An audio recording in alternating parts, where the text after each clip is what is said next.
Madam আপনার ডেলিভারিটা। এতক্ষণ সময় হলো, সেই মানে প্রায় 3 ঘন্টা সময় লাগছে আসার জন্য না? ম্যাডাম রাস্তাঘাটে জ্যাম ছিল তো তাই একটু লেট হয়ে গেছে, সরি ম্যাম। আর তোমাদের মতো কিছু লোক আছে, এদের বাহানাটাই এরকম, কাজ ফাঁকি দিয়ে কোথাও না কোথাও ঘুরতে যাবে। আজকে তোমার জন্য আমার অপমানিত হতে হচ্ছে। ম্যাডাম এটা অপমানের কি আছে আমি তো বুঝলাম না। আচ্ছা যাই হোক, আমার পেমেন্টটা দিয়ে দেন, আমি চলে যাই। পেমেন্ট? এত লেট করে আসার পর আবার পেমেন্টের কথা বলতিছো? বাবা, এই জন্য কি আপনি আমার পেমেন্ট দিবেন না? ছোট লোকদের এমনিতে গলা বড় থাকে, বুঝো না? শুনেন আসতে ম্যাডাম, পারো এখন। আমরা ছোট লোক হতে পারি কিন্তু আমাদের একটা দায়িত্ব আছে। সকাল ভোর 6টায় ঘুম থেকে উঠি, নিজে রান্না করি, খাই, তারপর আমরা ডেলিভারিতে বের হই। এই ওটা আমার রাস্তাঘাটে কাজ, যদি চুপ করো। আপনি আমার কথা শুনেন, রাস্তাঘাটে যদি একবার মনে করেন যে জ্যামজট পড়ে যায়, এটা তো আমার কোনো কিছু করার নেই, ঠিক আছে? তো আমি তো আপনার এটা এনে পৌঁছায় দিছি।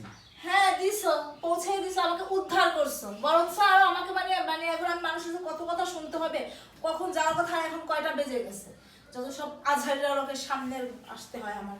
এটা বুঝলে কখনোই আমি তোকে দিয়ে অবশ্যই আনাইতাম না এগুলো। কিসে? এই দেখো না, সেই আরো 4 ঘন্টা আগে তোমাকে একটা মানে পার্সেল অর্ডার দিয়ে রাখছি। ওই তুমি যে অর্ডার দিছিলা? হ্যাঁ, আমার বান্ধবীর নিতে যাবো, অনুষ্ঠান, ওর ছেলের বার্থডে আজকে। ও আচ্ছা ঠিক আছে, এটা এখানে থাক। তো হাতে না তো। আচ্ছা কিসে? আমার তো সমস্যা নাই। কিছুই হয় না। দেখেন স্যার, আমি আমার একটা ডেলিভারিটা দিয়ে আচ্ছা, গেছি। তুমি এদিকে আসো, যাবো যাবো। হ্যাঁ আমি এটা দিয়ে গেছি, আমার পেমেন্ট দিতেছে না। তুমি তুমি আমার কথাটা শোনো, সেই 4 ঘন্টা আগে ওকে আমি এটা অর্ডার করছি, ও নিয়ে আসছে কখন? এখন কি সময় আছে? তুমি দেখো কয়টা বাজে। ওকে তো টাকা তো বড় সঙ্গে আমি যে আরো কিছু করি নাই, সেটা আমার দরকার ছিল দুটো আর থামো। না। আমরা একটা জিনিস বুঝি না, এই যে আমরা যারা বড় লোক আছে বা যাদের প্রত্যেকটা বাসায় ডেলিভারি ম্যান যখন আসে, যত খারাপ আচরণ খারাপ ব্যবহার কি তাদের সাথে করা লাগবো? শোনো, আগে তার কথা কি বুঝছো একটা বারো?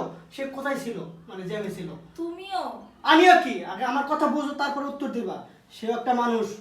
এই সকাল 7টা বাজে ওইটা প্রত্যেক বাসায় বাসায় ডেলিভারি যখন দেয়, তারও তো একটা জীবন নাকি? সেও তো রাস্তাঘাটে জ্যাম ধর থাকতে পারে। তোমরা যদি তার মানে একটু লেট হওয়ার কারণে যদি তার পেমেন্টটা না দাও, সে চলবে কেমনে? তারও তো একটা ফ্যামিলি আছে, তুমি বুঝো না কেন? আসলে মানুষ বলতে আমার মনুষ্যত্ব বলে কিছু নাই। এই অসহায় মানুষটাকে আমরা সবসময় বকি, মানে ঝামেলা করি।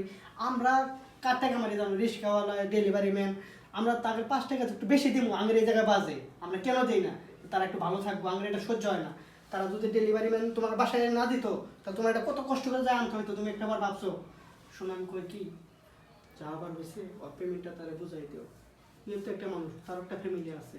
জি স্যার, আমার ফ্যামিলিতে আমার মা আছে, বাবা আছে, কিন্তু কাজ কাম করার মতো কেউ নাই। আমি একমাত্র সন্তান।